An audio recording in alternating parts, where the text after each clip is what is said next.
সব কাজই যে তুমি প্রথমেই খুব সুন্দরভাবে পারবে তার কিন্তু কোনো মানে নেই। তা বলে কি তুমি কাজটা করবে না, ছেড়ে দেবে শুধু এইটুখানির জন্য যে লোকে কি বলবে আমার কাজটা দেখে? না না, তা কিন্তু একদম ঠিক নয়। হাই, আমি সায়নী। তোমরা কেমন আছো সবাই? আমার একটা নতুন ভিডিওতে তোমাদের সবাইকে স্বাগত।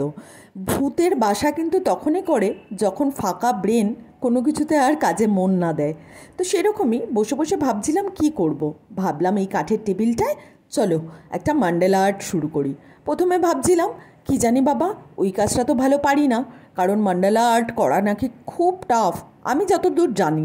তারপর ভাবলাম আচ্ছা, না পারি তো কী হয়েছে, গুগল বাবা জীবন আছে, ইউটিউব আছে, এদের দেখে তো আমি ট্রাই করতেই পারি। হোক না খারাপ, তাতে কি আছে, কিন্তু ট্রাই তো আমি করতেই পারি। তাতে কি আর হবে? হয়তো আমি ভিডিওটা পোস্ট করলে 2-4টে লোক বলবে খুব বাজে হয়েছে, এই ভিডিও কি আবার কেউ পোস্ট করে নাকি? তাতে আমার কি বা এলো গেল, কিন্তু আমি তো কাজটা মনের ইচ্ছায় মনের আনন্দে করছি। এটাই আমার স্যাটিসফ্যাকশান, যেটাতে আমি ভালো থাকবো, যেটা আমার মন চাইবে ভালোভাবে করার সেটাই করব। তাতে কে কী বলুক আমার তাতে কিচ্ছু যায় আসে না। সেই ভেবেই নিজের মনকে সান্ত্বনা দিয়ে শুরু করে দিলাম। ঘরে একটা তুলি ছিল বই কি, কিন্তু তুলিটার না একদম যাচ্ছাতাই অবস্থা। এত রাত্রে আবার কোথায় যাব বলো তো তুলি কিনতে?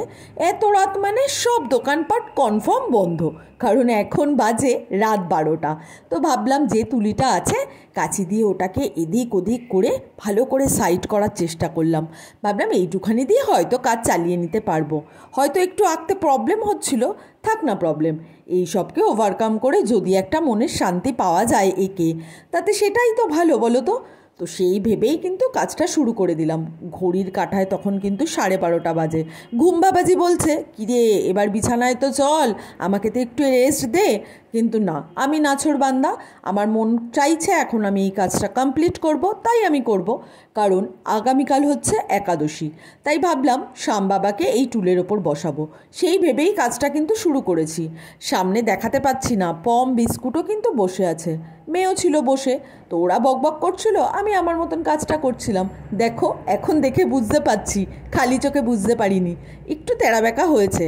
তাতে কিচ্ছু হবে না, কারণ আমি যে বাবাকে বসাবো সে বাবা জানে যে না, আমার মেয়েটা তো কষ্ট করে করছে, এটাই আমার কাছে অনেক পরম প্রাপ্তি।